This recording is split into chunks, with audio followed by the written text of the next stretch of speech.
doon sa kwento yung kapwa niya, mga tax collector, kaya lalong nagingit-ngit yung mga Pariseo at Saduceo. No, yung mga iskriba na nandoon.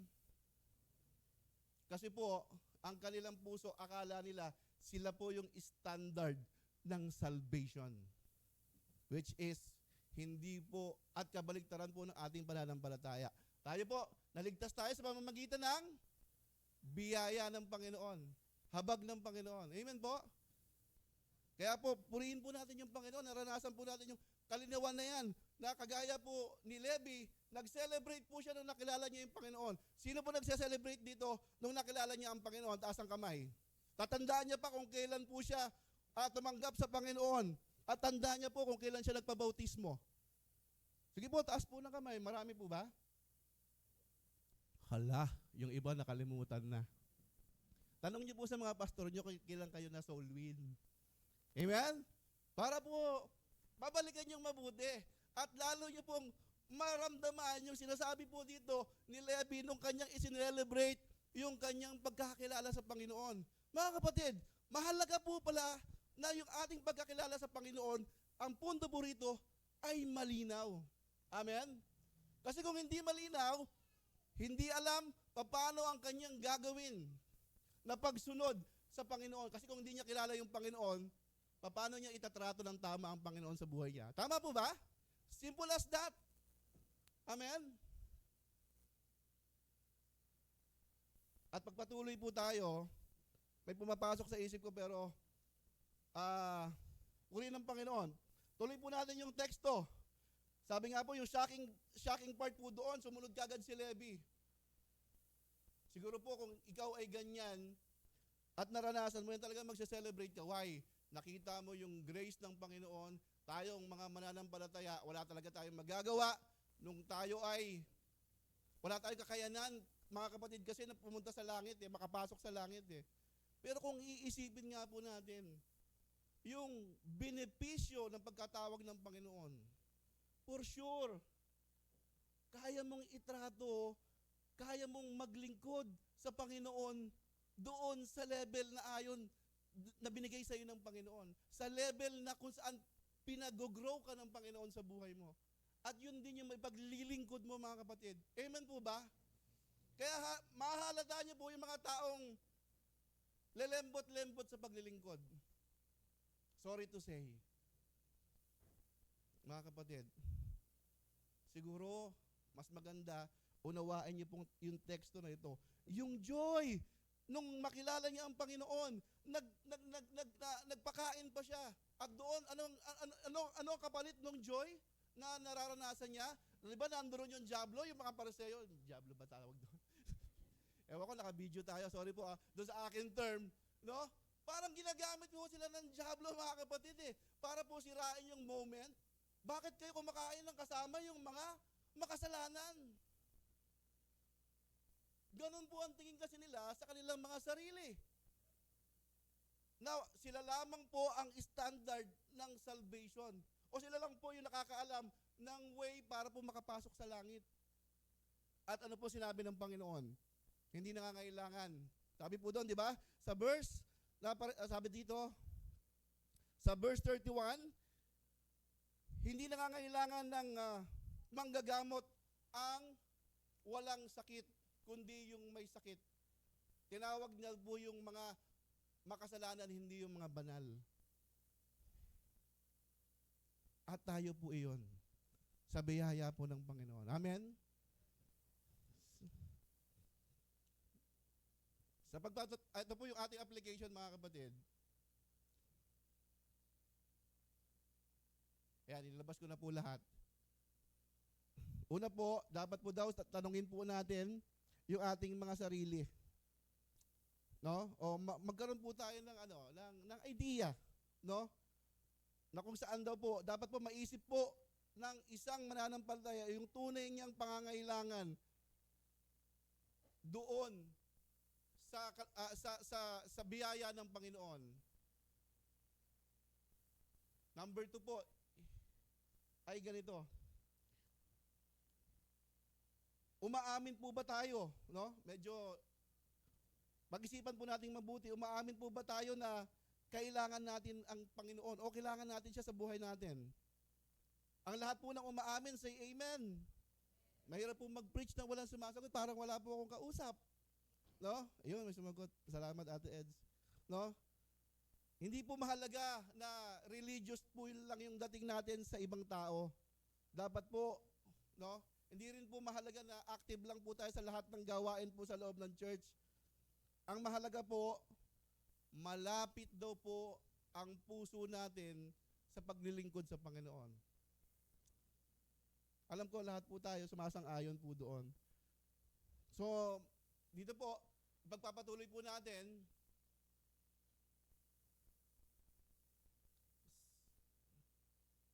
si Levi po ay hindi po nakadepende sa kanyang sarili, pero siya po ay dumepende po doon sa pagkatawag ng Panginoon sa kanyang buhay. No? Agad nga po siyang sumunod. Yung call to response, no? Para daw po sumunod kay Jesus, kailangan nating gawin yung ginawa daw po ni Levi. Ano po yun? Hindi siya nag-depend sa sarili niya, hindi niya ginastify yung kanyang sarili, parang ganon. Hindi siya nag-delay ng pagsunod sa Panginoon, kundi iniwan niya po agad-agad lahat. Kaya ngayon mga kapatid, kamusta ka na sa harapan ng Panginoon? Kung ikaw si Levi, may tatanong mo rin ba sarili mo na karapat-dapat ba ako sa pagkatawag ng Panginoon? Huwag kang mag-alala. Lahat po na nakakilala sa Panginoong Jesus, lahat po ng iniligtas niya, no? Hindi po tayo yung kikilos ng ating kaligtasan. Si Kristo po ang kumikilos yan sa pamamagitan po ng banal na Espiritu. Ang umuhubog po sa atin ay ang Diyos. Hindi po kahit kailan yung ating kakayanan sa mundong ito. Yung ating talino, hindi po kahit kailan yan ang magagamit po natin kung tayo po ay haharap sa Panginoon. Andito na po tayo sa point number 2. Pangalawang kwento na po ito, at doon pa rin po naman, nandoon po sila sa panahon po ng, pagpapahinga. Ang tawag doon, Passover ba yan? Sabat, o yung Sabat na sinasabi. Salamat, Ma'am Ate Grace. Sabi po dito, ano po yung makikita po natin doon?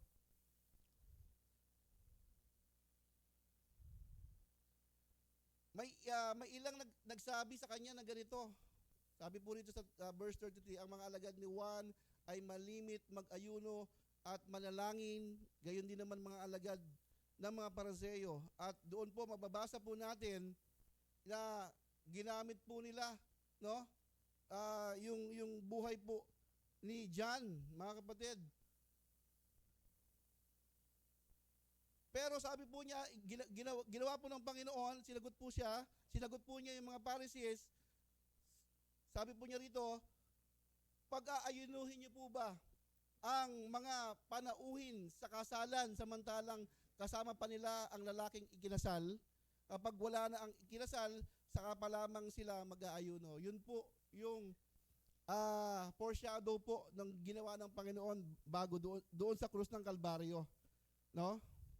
Sige po, isa-isahin po natin mga kapatid. Ano ba yung tunay na spiritual authenticity nito, mga kapatid? Sa Jewish tradition daw po kasi, mga kapatid, ang fasting daw po ay konektado daw po sa sa pagluluksa, sa repentance, no? O kung ang bayan po ng Israel ay ipinapatalo po ng Diyos sa mga digmaan. Doon po nila ginagawa yung pag-aayuno. Kapag nararanasan po nila yung pighati o pagkatalo doon sa mga kaaway po nila. Kaya ang tanong nila kay Jesus ay ganito, kung seryoso, sabi ng mga Pharisees, kung seryoso si Jesus o yung Panginoon nyo, bakit kayo hindi nagpapas tulad ng iba? Ano po yung sinagot ng Panginoon?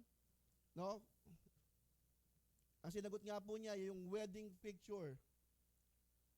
Yung larawan po ng kasal na pwede bang mag-pass ang bisita habang nandoon pa ang bridegroom? Ibig sabihin, mga kapatid, may tama daw pong panahon ang lungkot at may tamang panahon ng celebration. At ang malinaw dito po mga kapatid, sa tanong nila kay Jesus, o ang tanong ng Panginoong Jesus sa kanila, kung babasahin po natin ito, ay katuparan po ito ng pangako ng Panginoon ng Old Testament eh. Para sinasabi ng Panginoong Jesus, ano bang panahon na ngayon? Bakit nyo nasasabi yung mga bagay na yan? Di ba? Sinasabi niya, ito na yung panahon ng katuparan ng pangako ng Panginoon. At dito po ay tahasang pinapakilala niya yung kanyang sarili na siya yon, mga kapatid. Siya yung bagay na tinutukoy po doon sa propesiya at naganap na nga po yon. Yung identity po ng Panginoon ay nireveal niya po. From Old Testament, mababasa po natin yan sa Isaiah 62 verse 5. No? Kaya nung ginamit ng Panginoong Jesus, yung image na ito, hindi lang po siya nag-explain, siya po ay nagre-reveal, mga kapatid, kung sino po talaga siya. Amen? Sabi niya, kung sasabihin niya doon sa kanyang illustration, ako yung mismo yung bridegroom. Nandito na ako. So, kailangan maunawaan nyo na ako na yung inaantay ninyo. At yung binanggit po doon, mga kapatid, no?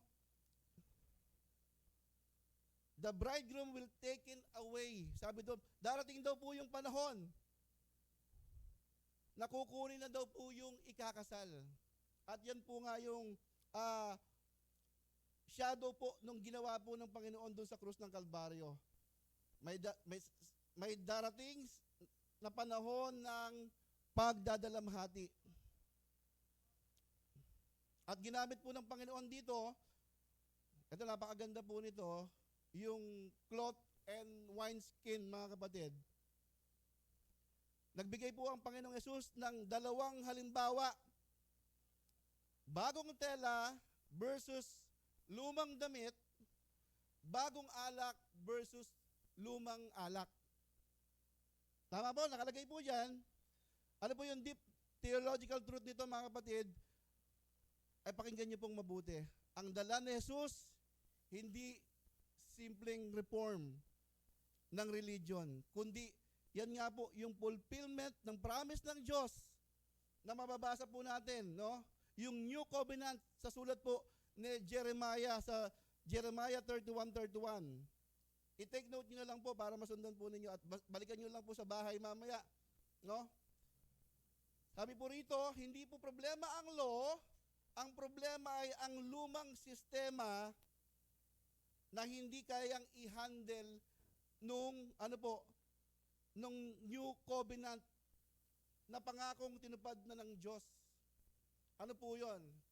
Hindi po pwede na tayo ay Christian pero carnal po tayo.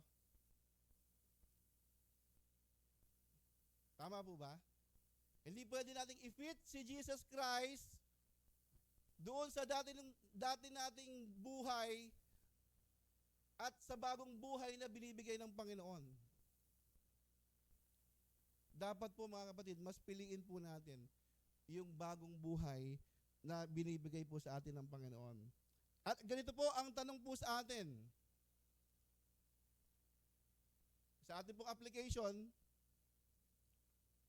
yan, ilabas ko na po lahat. Alam mo na, sumobra. Are we trying to make Jesus fit into our existing lives? No, ginagawa ba nating add-on lang ang Panginoong Jesus sa ating buhay? Yan po yung tanong. Minsan po kasi, may sarili po tayong diskarte. Tama po ba? May sarili po daw po tayong plans. May sariling sistema.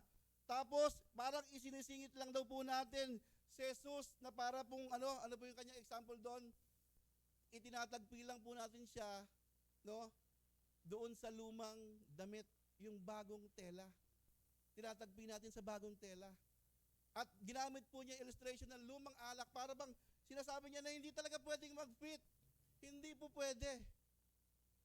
Na mananampalataya ka, pero gusto mo pa rin yung ino-offer ng mundong ito. Amen?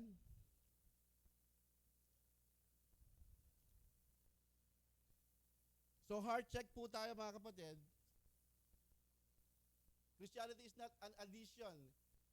It is the center. Hindi lang po add-on si Jesus Christ dapat sa buhay po natin. Dapat po siya po yung maging tunay na sentro. Kung bakit ka nakaupo dyan ngayon, kung bakit umaatin ka sa mga gawain ng Panginoon, sa mga SB po natin, kung bakit kailangan mong mag-soul win, kasi yun po mismo ang heart ng Panginoon. Amen po? Yun po mismo ang gusto mangyari ng Panginoon. Kaya po makikita po natin yung mercy lagi ng Panginoon doon sa istorya na ito. 2 puntos pa lang po tayo, no? Yung justification ng Panginoon at yung mercy ng Panginoon, makikita po natin dito. Sabi po rito, resistance to change, maybe resistance to what God is doing. To follow Christ, mga kapatid, is not a patch. Hindi lang po talaga ito. Dapat ina-add-on lang natin ang Panginoon sa buhay po natin. Sana po, ma-realize po natin yan bilang mga mananampalataya, mga anak po ng Panginoon. Ang dami na pong ginagawang kagulumihanan sa buhay po natin habang naglilingkod tayo sa Panginoon. Pero pag hindi pa si Jesus ang center mo, lalo kang malilito sa buhay mo ng pagsunod sa Panginoon. At dito po, pagpatuloy po tayo sa ating pangatlong puntos. Sabi po rito, Jesus exercised authority over the law. Balik po tayo sa eksena, sa Luke chapter 6 na po tayo. Please open po yung ating mga Bible. 1 to 5 po ito. Ang focus po rito, no? Nandoon pa rin po sila sa usapin ng Sabat, no? Ang focus ang focus po ng mga Hudyo, hindi lang po ay simpleng utos, ito ay identity marker po nila. Sabi po rito, kapag sinusunod mo ang Sabat, ipinapakita mong ikaw ay tapat sa Diyos. Pero po, ano po, ang totoong meaning po ng Sabat according po dito sa ating pong passage na itinuro po ng Panginoon, ang Sabat daw po ay nakaugat po doon sa creation ng Panginoon.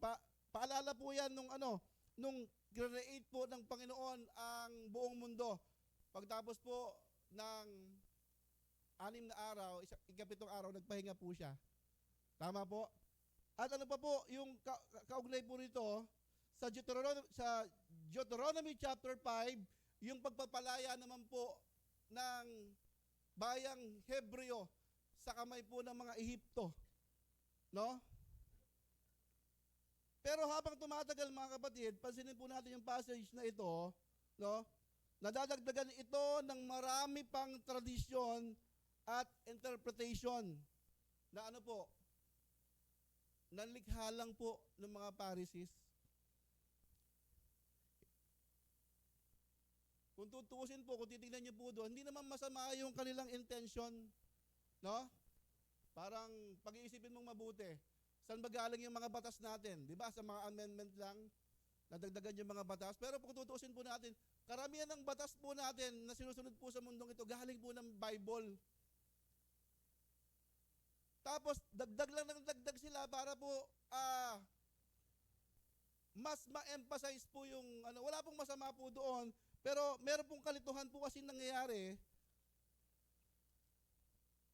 Sabi nga po nito, hindi raw po masama ang intensyon, gusto lang nilang protektahan yung law. No, yun po yung puso po ng mga Pharisees. Pero po, meron pong conflict doon sa story. No, ito po, para mas maunawaan po natin, habang naglalakad si Jesus kasi, at yung kanyang mga disciple, pinitas daw po nila yung butil at para kainin. Imagine po, yun lang pong kiniskis na po nila sa kanilang kamay para po sa mga Pariseo, pagtatrabaho na po yun. Grabe, no? Tapos kinain pa nila, kaya masyado silang na-intimidate. At nakakatawa po rito, para sa kanila po, technically bawal po yun. Pero tandaan po natin, gumamit po ang Panginoon ng passage, no? Sumagot po siya doon. At ginamit niya po yung scripture sa 1 Samuel chapter 21. Nung ang si David po ay nagpunta po sa templo, no? At doon po ay humingi po sila ng kanilang makakain. Yung mga inalay pong pagkain doon ay para po sa mga pari lang. Pero hindi po sila kinundina ng Panginoon. Bakit kaya? Kasi ipinapakita po rito na ang law ay hindi hiwalay, mga kapatid, doon sa redemption purpose ng Diyos. Kasama sa concern ng law, mga kapatid, of course, yung ating human need. Yung ating mga pangangailangan. Alam po ng Panginoon yan. So, ang turning point po, hindi lang po nagbibigay si Jesus ng example doon sa passage na ito. Sinabi po niya, binanggit din po niya, idineklara po niya na ganito, the Son of Man is the Lord of Sabbath. At ito po yung pinakamatinding declaration po niya doon. A Son of Man ay hindi lang po simpleng title, mga kapatid. Kinote niya po ito doon sa Daniel chapter 7, verse 13 and 14. Ito po ay isang figure of authority, dominion, at eternal kingdom. Ibig sabihin po, mga kapatid, sinabi ni Jesus, ako ang may authority. Ako rin ang magdedefine kung ano talaga ang Sabat. Amen? Hindi ako sakop ng system.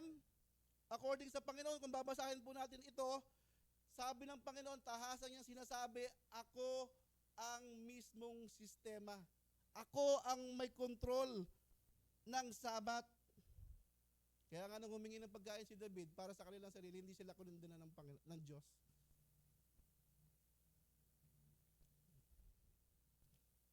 Sa pagpapatuloy po natin, mga kapatid, ano po yung katotohanan po ng Sabat? Ang Sabat daw po ay hindi lang tungkol sa pagpapahinga mula sa trabaho. Ito ay pointer din na mas malalim na katotohanan. Ang pagpapahinga po ay biyaya pong galing po sa Panginoon. Amen po? Na kung si Jesus daw po ang Lord ng Sabat, mga kapatid, siya rin ang source ng rest po natin. Amen? At paano po natin yan i-apply po sa ating mga buhay? Yan. So, parang may katanungan po dyan, no? Para sa atin. Paano po natin tinitignan sa buhay natin yung salita ng Panginoon?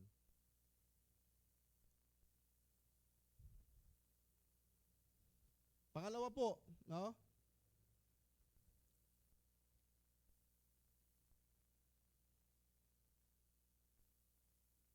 Kung papansinin po natin, no, yung mga Pharisees, ginawa po nila yung Word of God as yung legalism, yung pag-aaral tungkol po doon sa legalism. Hindi ko na po ano po yung tungkol doon, pero ang gusto ko pong makita po ninyo, ginawa po nila ito ng yung bilang isang rules o bilang revelation daw ng Diyos. Sa buhay po natin, ano po yung mapapansin po natin? Posible po na sa ating journey sa ating Christian life, tama ka sa doctrine mo, no? Pero mali naman yung pagkaintindi mo sa puso ng Diyos. Pwede kang technically correct, pero spiritually off. Paano po yon? Sa ating personal reflection, hinahayaan mo ba na si Jesus ang mag-interpret ng scripture para sa iyo o ikaw na lang ang nag-i-interpret ng scripture para sa sarili mo? Kaya mapalad po tayo, meron po tayong mga pastors and leaders sa loob ng iglesia na nagtuturo po sa atin ng tamang pagkaunawa sa mga salita ng Panginoon. At dahil po doon, lumalago po tayo sa pagkakilala sa Panginoon. Napakahalagang bagay po noon na dapat po natin i-celebrate. Kasi kung wala pong tagapagturo, kung ano-ano lang po yung ating magiging interpretation sa Bible. Tama po ba? Magpatuloy po tayo. Balik pa rin po tayo sa ating personal reflection.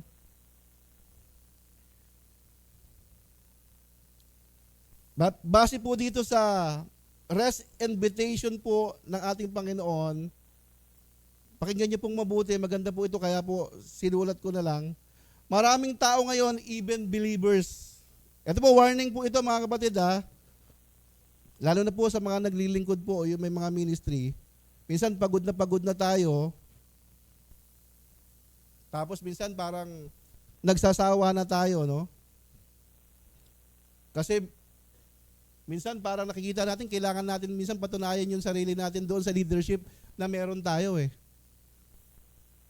Yung para bang sa pinag-uusapan namin sa pastoral, dapat dalawa lang yung ministry mo. May main ka, tapos yung pangalawang ministry mo para mas nakapokus ka at nabibigyan mo ng, nadja-justify mo yung iyong ministry. Kasi darating po ang panahon sa iyong paglilingkod, mababurn out ka eh. Tama ba? Kaya ito po, matinding paalala po ng Panginoon po sa atin ito mga kapatid.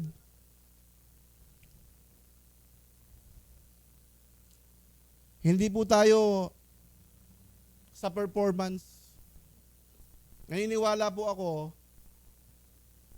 pag tinawag ka ng Panginoon at nagsikap ka na alamin yung purpose sa'yo ng Diyos, alam ko, magagawa mo ng tama yung iyong paglilingkod. Kaya naman nababurnout ang isang mananampalataya sa panahon natin ngayon,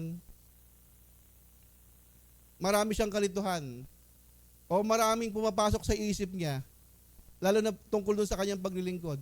Kaya minsan ang iniisip na lang niya, ay, titigil muna ako sa aking ministry. Papaalam muna ako, babalik na lang ako. Tandaan niyo po si Levi nung tinawag po siya, sumunod siya kagad, pero wala pong naitala po ron na kagaya po ng mga fisherman. No? Nung namatay si Jesus Christ, yung mga fisherman, si Peter, yung kapatid niya, si John, at saka yung kapatid ni John, si James, bumalik sila sa pangingisda eh. Pero si Levi po, hindi po naisulat doon na bumalik po siya sa pagiging tax collector. Amen? Kasi po, nung sumunod po siya sa Panginoon, nag-focus po siya. Sa pamamagitan po, iniwan niya po lahat. Yung hadlang para sa kanyang paglilingkod sa Panginoon. So, submit to Jesus as Lord. Trust that our standing in His authority and grace. So, dako na po tayo mga kapatid sa atin pong last point. Sabi po dito, Jesus reveals the heart of God. Yun na po yung mercy. At makikita po natin mga kapatid doon sa Luke chapter 6, no? Meron pong mga character po doon, yung lalaki na meron pong sakit, o sabi doon ay may yung kanyang kamay po ay parang hindi ko alam arthritis ngayon yan eh. No, pero may kilala po ako diyan. Yung kanyang kamay dahil dun sa gout, nagkabalo-baluktot. Parang ganon. Wala lang pong picture dito eh. Hindi ko po naisama para mas makita nyo. Sabi po doon, meron pong ganun tao na ginamit ng Panginoon para po i-reveal na naman po yung kanyang justice and mercy. Amen? Sabi po rito, sa eksena po, balikan po natin, Luke chapter 6 verse 6 to 11. Sa eksenang ito, nasa sinagog pa rin po ang ating Panginoon at Sabat po uli yung eksena, hindi ito bagong issue, no? Ito daw po ay escalation ng naunang mga conflict. Tandaan po natin, sumusunod po yung mga Pariseo sa kanya dahil masama na po yung plano sa Panginoon. Tama? Kasi nga, nung huli, pinapako yung ating Panginoon eh. Masama na po yung kanilang iniisip, masama na po yung kanilang puso. Kaya po si Apostol Luke, ipinakita niya po ito sa kanyang mga mambabasa na paulit-ulit daw po na binabangga o itinatama ng Panginoon yung maling pagkakaunawa nila doon sa law. Sa kwento, may isang lalaki daw po na may tuyo yung kanyang kamay. Hindi naman siya namatay doon sa kanyang sakit. Pero ito po ay mahirap po sa kanya. Apektado po yung kanyang pagtatrabaho, apektado po yung kanyang dignidad, at yung kanyang kalagayan sa kanyang community. At nandoon din po muli yung mga scribes and Pharisees. Pero pansinin po natin yung puso po nila, yung mga Pariseo. Nandoon sila hindi para makinig sa Panginoon o hindi para paniwalaan yung mga sinasabi ng Panginoon. Hindi, maniniwala sila dahil natutuwa silang nagpapagaling yung Panginoon. Pero ang layo talaga ng puso nila. Imbis na mampalataya po sila, ang ginagawa po nila, hahanap sila nung mga bagay na mapipintasan si Jesus Christ na ginagawa niya.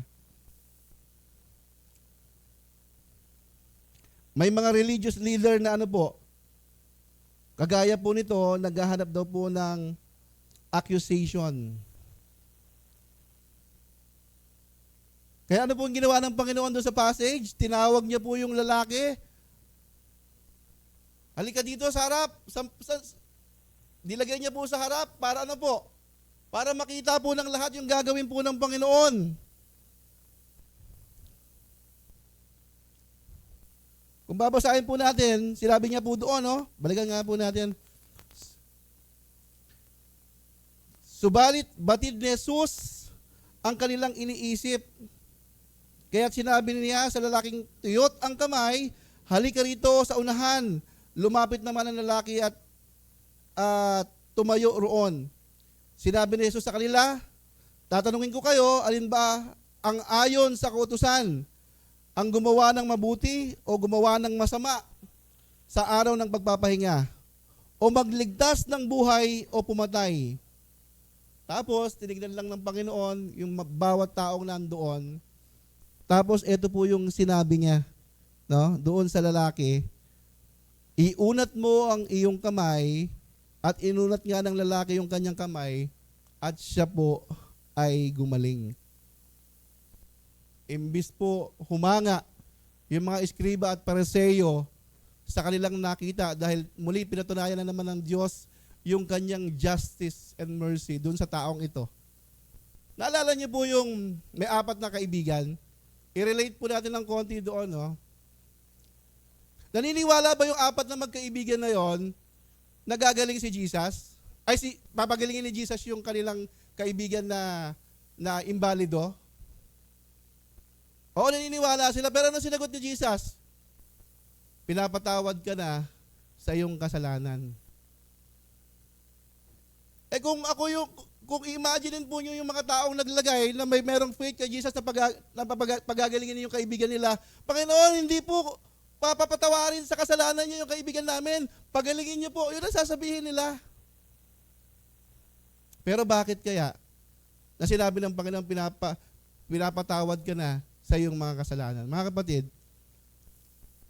yun po yung naranasan po natin. Darating po ang panahon, hindi po tayo maliligtas ng mga ginawa po natin. Malibang patawarin po ng Diyos yung ating mga kasalanan. Amen. Yun po yung justice and mercy pa rin ng Panginoon na makikita po natin. So doon po, ibig sabihin, hindi neutral na walang ginagawa ang isang mananampalataya sa body of Christ. Kung meron kang mga taong alam mong kailangan ng tulong, kailangan ng hindi lang pinansyal, advice, spiritual counseling, o kung ano pa man yung kailangan niya. Tapos may kakayanan ka, pero parang tumatiming ka pa. No? Parang gano'n. Parang ang gagawin mo pa, walang problema, ipag-pray mo. Pero alam mo sa sarili mo, may kaya ka pang ibigay doon sa tao, pero hindi mo ginawa. Parang gano'n din po. No? Yung sinasabi ni Jesus Christ. Yung tanong niya, ano ba ang mahalaga? Amen? Naunawaan po natin.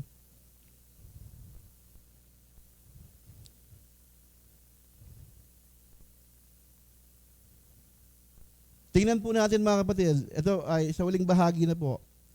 Yung mas malalim po na puso ng law o nung batas, hindi lang daw po umiiwas sa kasalanan, kundi dapat daw po ang mga mananampalataya ay nagtataguyod po ng buhay na meron pong awa at restoration. Kaya nga po, diniscuss natin yung pag nagkakamali ba ang isang mananampalataya, anong gagawin ng kapwa mananampalataya? Sino po umatin po nun?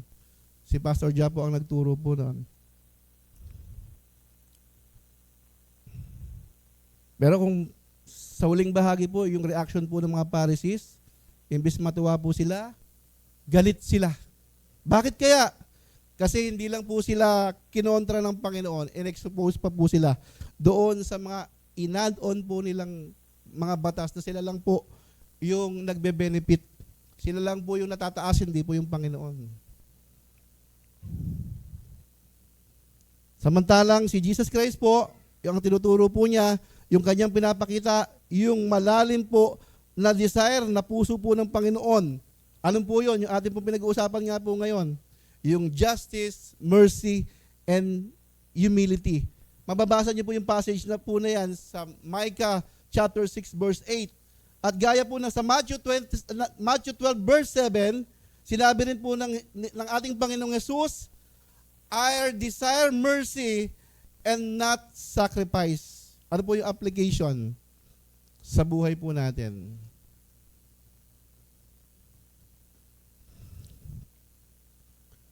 Sabi po rito,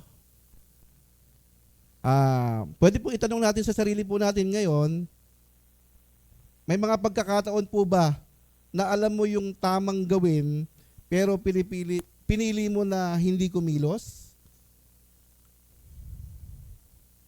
Minsan daw po, tinatakpan daw po natin ito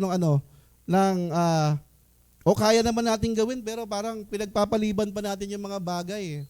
Pero kaya natin. Alam niyo po, yung pagtulong kahit maliit na bagay, mahalaga po. Lalo po doon sa mga mananampalataya na hindi pa po ganun kalalim yung kanilang pagkakilala sa Panginoon. Kasi yung mga yan ang inaasahan sa loob ng church, yung mga tulong pinansyal. Medyo, yan po napapansin ko pag kami po ay nagso-soul win, ang tao po pag may pakinabang, dami po niyan. Pero pagka pinag-uusapan na po ay yung tungkol sa kaligtasan, tsaka na lang. Hindi ako aaten. Pastor, pasensya na, busy ako. Pastor, pasensya na. May pupuntahan ako. Ay, naglalaba pa ako. Ganun po yung mga dahilan nila, mga kapatid. Tandaan po natin mga kapatid, yung puso po ng Panginoon dito, sabi po, ang tunay daw po na faithfulness sa ating Panginoon, hindi lang po sa pag-iwas po sa mali, kundi po aktibong paggawa po ng mabuti. Yung consistent po na paggawa ng mabuti, na muli po paalala po sa atin, kung kaya naman talaga natin, bakit hindi natin ibigay sa kapwa po natin? Bukod po sa ipanalangin natin siya, Yung mga ginagawa po nating mabuti sa buhay po natin, nagpapakita po ito ng justice and mercy ng Panginoon. Although alam po natin, sa sarili po natin, hindi po yung way of salvation natin. Malinaw po ba? Lalo na po doon sa ating mga bisita sa umagang pong ito. So, dito na po tayo sa ating challenge. Kilala niyo po ba yung Oakland Athletics? Ako, di ko rin po kilala yan. Hindi naman ako mahilig sa baseball eh. Ang aking sports po ay swimming. At ang huling kilala kong magaling na sa swimming na Pilipino si Eric Buhain. Kilala niyo po si Eric Buhain. Pag-usapan po natin ito. No, itong grupo na ito ng baseball team sa Oakland, no? Noong 2002 daw po, gumawa daw po sila ng kakaibang strategy. No? Wala po silang budget para magbayad ng mga star players. Kaya po ang ginawa po nila, yung mga hindi po kilalang players na hindi pinapansin sa ibang team, yun po yung kinuha nila, binuo po nila. No? Walang star player doon. Ang ginawa po nung kanilang, ginawa po ni Billy Bean, parang Billie Jean ni Billy Bean, pinili lang yung mga taong ano po, hindi po sikat, no? O mga underrated sa paglalaro po ng baseball. At ano po yung nangyari? Nakakatuwa po rito, nag-20 games winning po sila. At nanalo po sila ng 103 games. Ayan po, nakasulat po doon sa ating PowerPoint. Ano po ang ibig sabihin nito? Parang ganito rin po ang ginagawa ng Panginoon sa bawat isa po sa atin. No? Hindi siya pumipili ng perfect kaagad. Amen? Kagaya po, hindi naman perfect si Levi o si Matthew. Pero tinawag siya ng Panginoon. Hindi rin naman perfect yung fisherman. Actually, nag-research ako si Levi pang-8, tinawag siya ng Panginoon sa mga apostol. No, mapakinabangan ko man lang yung research ko. Pang-8 po siya. Si Levi po ay tax collector. Tapos ang pinili po ng Panginoon, fisherman, mga hindi po kilala sa kanilang society at yung pinakamababa po. At gaya po ng sinasabi po ng 1 Corinthians 1:27, God has not chosen the weak. God has chosen the weak things of the world to shame the strong. Hindi daw po niya pinili yung mga malalakas. Pinili niya po yung mga mahihina para po ipakita po na yung mga lalakas ay mali sila, hindi palaging tama. At final challenge po, at gawin po natin itong personal na tanong sa ating buhay. Minsan din po tayo ay, minsan tayo rin ganun. Mas pinapansin daw po natin yung influential o yung kung saan po tayo comfortable o yung mga taong ka-level po natin. Sa trabaho, sa bahay, sa iglesia. Pero si Jesus Christ, kung makikita niyo po yung puso niya, pantay-pantay po yung tingin niya po sa lahat. Kumikilos po siya para sa mga nangangailangan. At huling tanong po mga kapatid, no?